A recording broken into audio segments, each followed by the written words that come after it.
Surrounded by 13 miles of glorious beaches, Amelia Island is one of Florida's true majestic gems. Rich with fascinating history and lush natural landscape.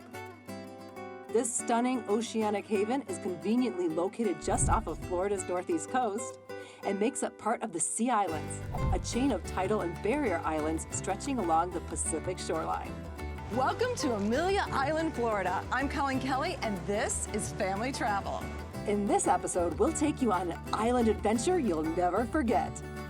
Join us as we step back in time, learn how to play a new game, catch and prepare our own dinner, go on a fascinating sea turtle excavation, and make some friends on a pirate adventure. Ahoy, mateys! My name is Colleen Kelly, and when I was single, I lived abroad and traveled the world. Then I became a parent and wondered, how would I ever travel again? So I set out to find a new way to travel and get back to exploring the world family style. I'm here to guide you on how to get the most out of your family vacation. Pack your bags and join me, Colleen Kelly. We're going on vacation. Funding provided by... I am never getting married. We're never having kids. We are never moving to the suburbs. We're never having another kid. I'm pregnant. I'm never letting go. For all the nevers in life, State Farm is there. Family Travel proudly supports the following charity. Gigi's Playhouse, free programs for people with Down syndrome. Mercy Home for boys and girls, giving healing and hope to children and teens. Misericordia, providing a network of services for people with developmental disabilities. Amelia Island attracts over 500,000 tourists in just a single year. And it's clear to see why. Aside from the endless beaches and breathtaking sunsets, Amelia Island also has a cordial sense of Southern charm and American history. Also known as the Island of Eight Flags, Amelia Island has been under the reign of 8 different countries, giving it a unique medley of historical backgrounds. One of the most notable historical landmarks on Amelia Island is Fort Clinch. Follow the path to 1864. Are you ready? Yeah. Should we go back in time? All right, let's go. All right. Hey, how do, folks? How are you today? Great. Good. Well, welcome to Fort Clinch. I'm Sergeant Frank. I'm sergeant in charge of the fort when the officers are not here. And today I want to take you in and have you see the site and get a chance to meet some of our soldiers that have been stationed here at the fort. The minute we enter the fort, it's really like we step back in time. Fort Clinch was garrisoned in 1864 during both the Civil War and Spanish-American War, where it served as protection from foreign invaders.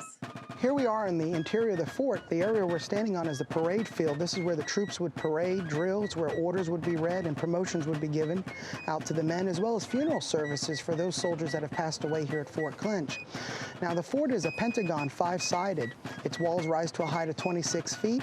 It has 5 tower bastions placed at the points of the pentagon. And from here in the interior, we can see all the inner buildings of the fort that support the soldiers living and working here at Fort Clinch. Why aren't there 50 stars on the flag? Well, we don't have a 50-star flag. We have a 35-star flag. In July of 1863, West Virginia became the 35th state of the Union and was celebrated. And currently, this year, October 1864, we only have 35 states in the Union. We haven't grown to 50. We might someday, so we only have 35 stars. That's called the Grand Medallion. The stars are in 2 circles and 1 in each corner. Because we're in the year of 1864, That's right?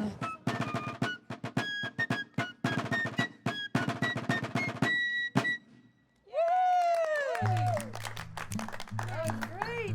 What better way to learn about life in 1864 than to experience it firsthand? Hi. Welcome to the Fort Carpenter Shop. Oh, thank you. It's great. This is called a mallet and this is called a froe. A froe is essentially an upside down axe. And luckily, cedar breaks off or cleaves really easily.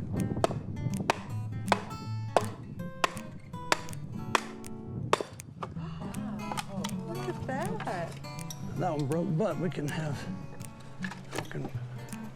see how it smells. Smell it? What's it smell like? Blueberry. Blueberries. Blueberries pie. Okay, now, I want you to take the mallet, and I'm gonna set the fro. And what I want you to do is the first strike you hit in the middle, right there. A little harder.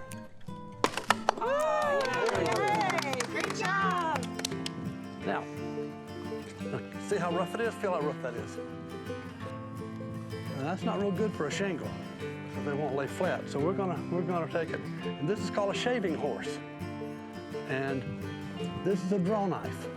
Good. Wow, this was a lot of work in 1864. How long would this take? Well, for me, a few minutes. For me, several hours, I think. But I've had a lot more practice.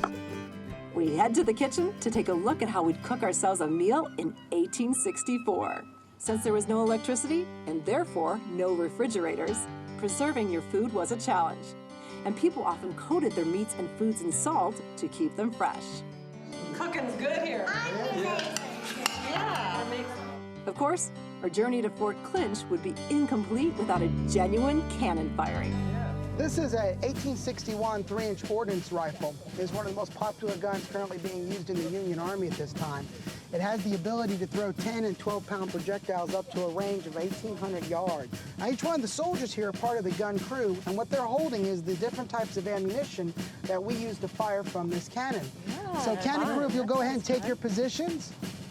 You're in position 1, which is actually one of the most dangerous positions to be in. Lovely. Because Thank you for telling me that. Load! go ahead and ram that all the way down in there. Ready! Now turn inward and face toward the wheel. Fire! Bang! And there you go. Since actually firing the cannon would be a little dangerous for us to do, we leave it to the professionals. Ooh.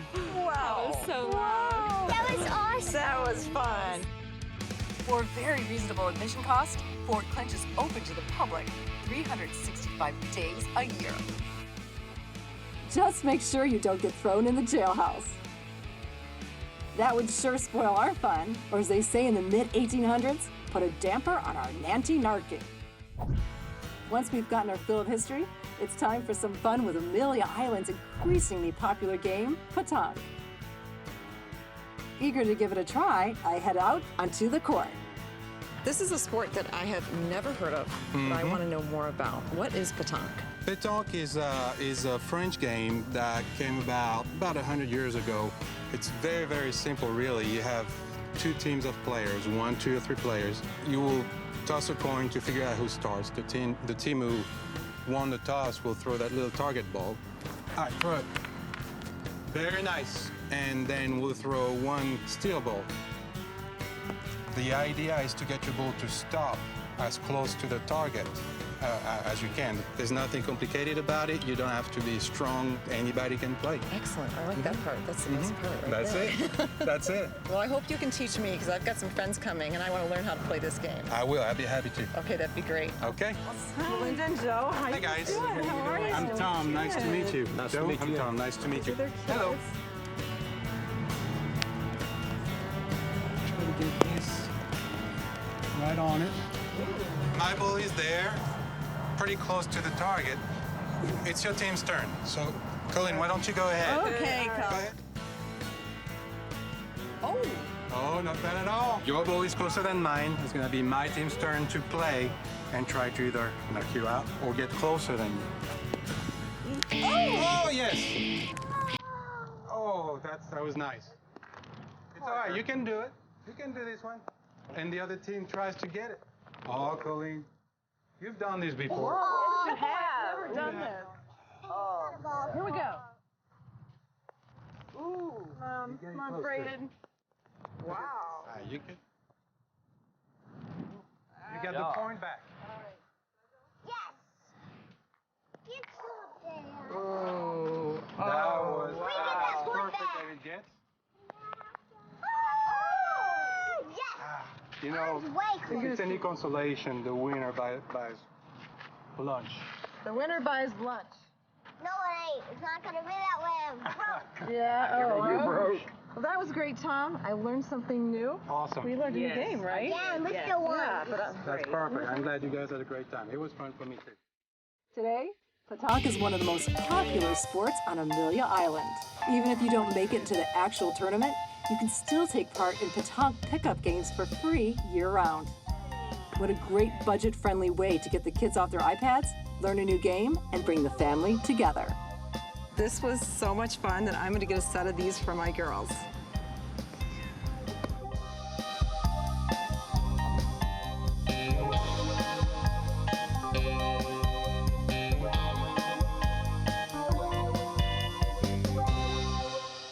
Amelia Island is also known for its unique pirate history, and everything you need to know about these scallywags is all right here at the Amelia Island Museum of History. So when kids come here, what can they do?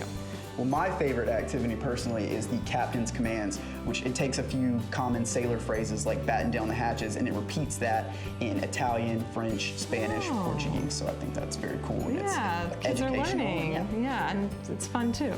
Anchors away. Down the hatches in Italian. There's even a treasure chest full of clothes so we can go full pirate. Now that's my kind of treasure. After pretending to be pirates, it's time to actually become them as we set sail on Ye Old Pirate, a genuine shrimp boat located just off the coast of Fernandina Beach. Anchors away. Hi, guys. Hi. Hi. I'm Captain Steve here. Welcome aboard, and let's go shrimping. Okay. Okay. Let's go. Thank you. Got it? Yeah. Fantastic. Thank you. Certainly. My pleasure. Ready? Let's get some life jackets on the kids. Not only is the view spectacular, but Captain Steve even gives us the scoop on some local buried secrets. What is it about the pirates here? The pirates started here, God, in the early 1500s, and they actually came through, and there was a lot of treasure here on the island. People have been looking for it for 300 years. Real pirates? Real pirates. Yeah, not just one of those stories. Not one of those stories. They actually came through Fernandina, and this was one of the major ports. Louis R.E. Was one of the major pirates here that came through. And of course, I think he got killed by the Spanish. And of course, Blackbeard actually came through here too. Though the rates for a tour like ours typically vary, the Old Pirate is handicap accessible and even raises money to offer free fishing trips to adults, children, and veterans with disabilities. I'm actually a pirate. He can talk about being. Yeah. Okay, wait. I just heard that, and I thought you said you're actually a pirate. I'm actually a pirate. I was born a pirate. Really, what does that mean? What does that mean? Seriously. That means we like to plunder the seas and find gold and silver. We're actually looking for gold and silver. For real? As you'll find. All right, there's an estimated $2 billion worth of gold and silver on the south end of our island, and we actually have the rights to go get it, to go find it. So once we find it, then we get the rights to recover it. Once we head a little further out into the water, the shrimping begins. Okay, guys, this is the cast net. This is how we catch shrimp. We do our rope up like this. Okay. We bring this is called a tuck. Tuck that up. Get a handful of it here. Reach down and get another hand. And we're gonna hang this on our lip. Okay. We're gonna take it and here we go. There we go. Let it sink to the bottom. It takes a few seconds to get there. What are we trying to catch in there? Is that Shrimp. a shrimp? Oh, that is the shrimp. Yeah. Oh. And then we start working it back in. That fast? Yeah, sure. All right, guys, help me dump these shrimp out. Come give me a hand. Pull the net up. Look at there. Okay, guys. Here we go. Look at this. Here's a shrimp with his head on. The way you can tell the difference in a wild-caught shrimp and a farm-raised shrimp, if you'll notice the tail is real sharp. Now, a farm-raised shrimp, the tail will be boxed off and square from the other shrimp feeding on this shrimp. These are wild-caught shrimp, and there's a totally difference between wild-caught and farm-raised. Why? What's the difference? The flavor of the shrimp that are wild-caught are much tastier than the farm-raised shrimp. Okay? Yeah. That's the one I want. That's the one I want. Yeah. We've been on a real big boat before, but never on a real shrimp boat. We even get to try our hand at the wheel. All right, I'm doing it. We head back to shore to clean our catch. Pick them up and you squeeze right here, and then you throw that part overboard and you squeeze right here, and then you roll that leg off. These would be great for shrimp purloin. See that? Yeah, but I've been doing it wrong. See that? Years. Really? Yes, I've been doing it the You wrong squeeze way. I've been and you starting squeeze with right the there, bits. and then you roll that around. That comes right off and it's ready to go. Look how smooth that comes off. Wanna try it? Can the moms try it? Yeah, y'all dig in with us. Contest now. Okay, so we take the head off. Just the head off, throw the tail overboard. I know, he's really productive. Ooh, look at that guy. Woo, he's Big one. big. I think after today, we'll have learned just about everything there is to know about the shrimping business.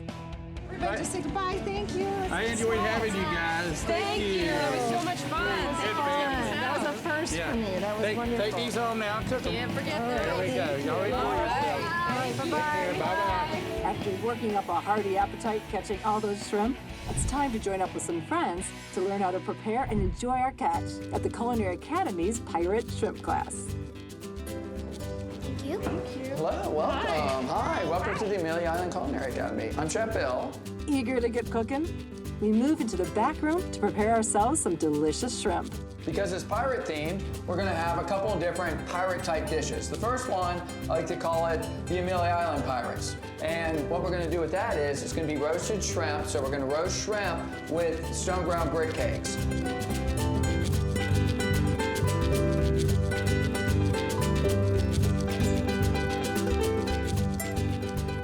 Bon appetit. Bon appetit. All right. The result? Tangy, delicious shrimp. You know, I lived in Texas. Grew up there. These are the best grits I've ever had. Oh, well, thank you very much. This kind of meal is great for families too. It's healthy, delicious, and easy to make. Who knew shrimp could be fixed in so many different ways? I'd say Forrest Gump would be proud.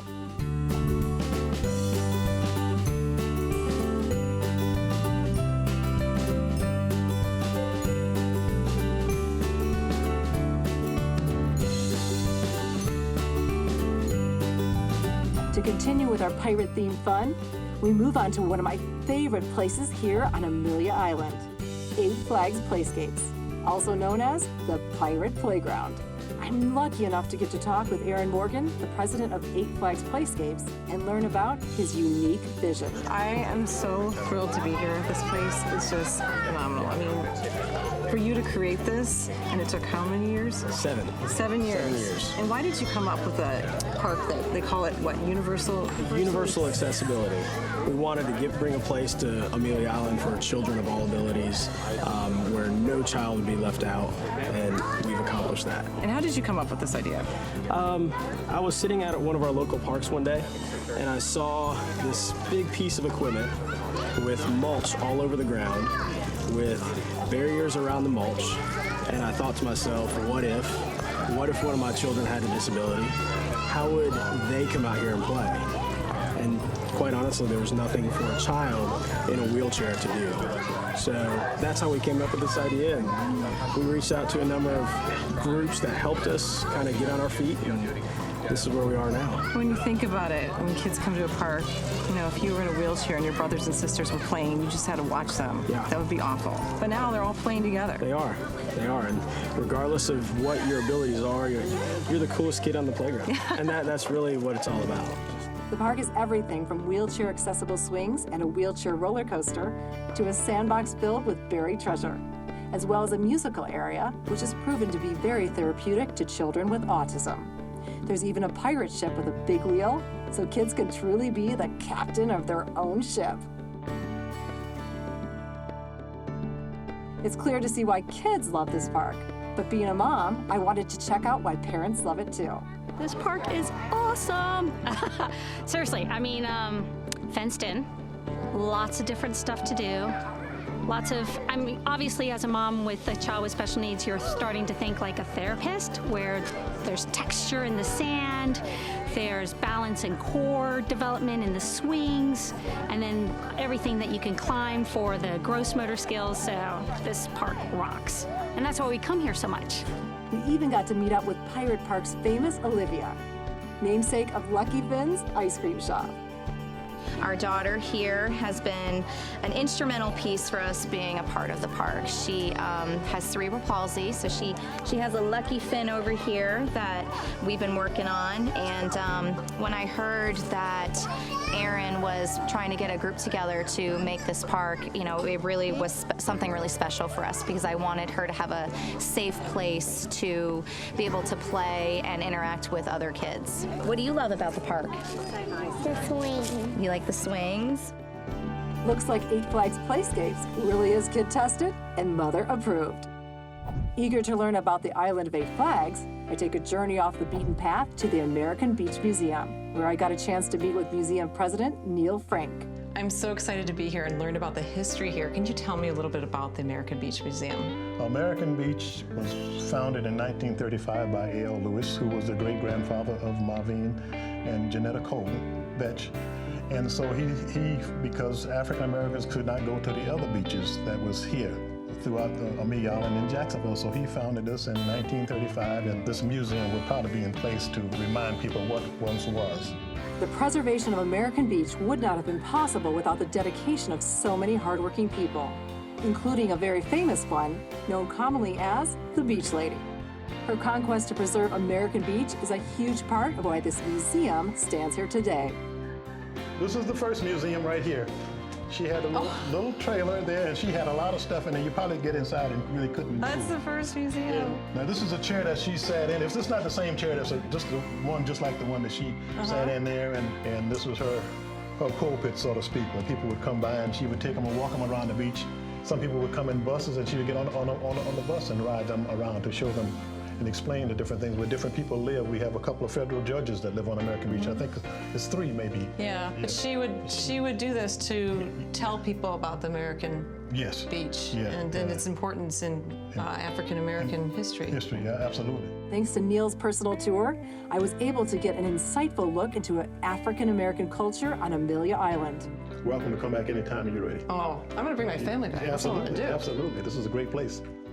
The American Beach Museum is just another one of many reasons it's so important to preserve our beaches and the history they hold.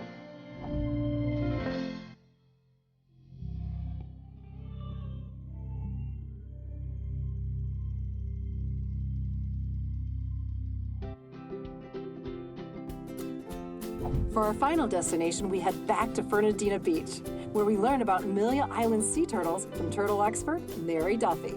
The mother turtle comes ashore. We see her big tracks in the sand. So we know that she's come ashore.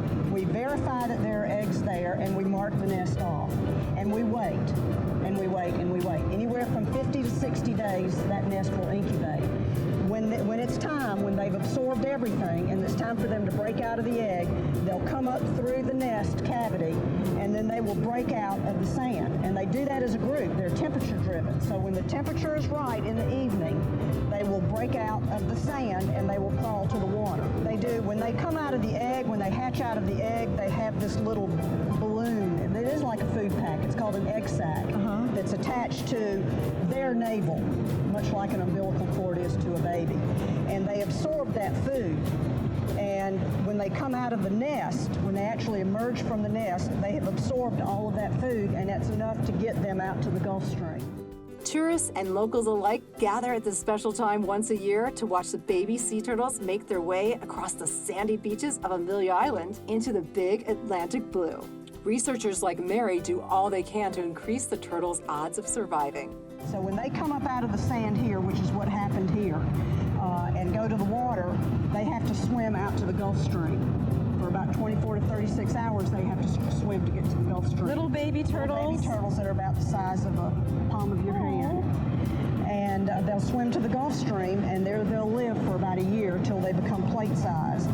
Because on the way there, they're very small, and there are a lot of fish and things out there bigger than they are.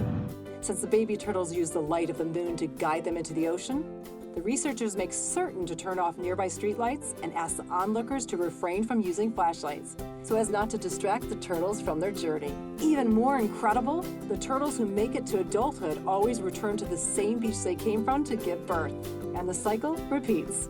Though I'm not quite ready for my girls to leave the nest yet, seeing the baby turtles do so is truly a majestic sight. What a marvelous time we had here on Amelia Island. We took a step back in time and learned some new ways to have fun, sailed with pirates where we caught and prepared our own food, and even captured the beauty of wildlife flourishing in full swing. Thanks for watching Family Travel. I'm Colleen Kelly. Enjoy making memories on your next family vacation.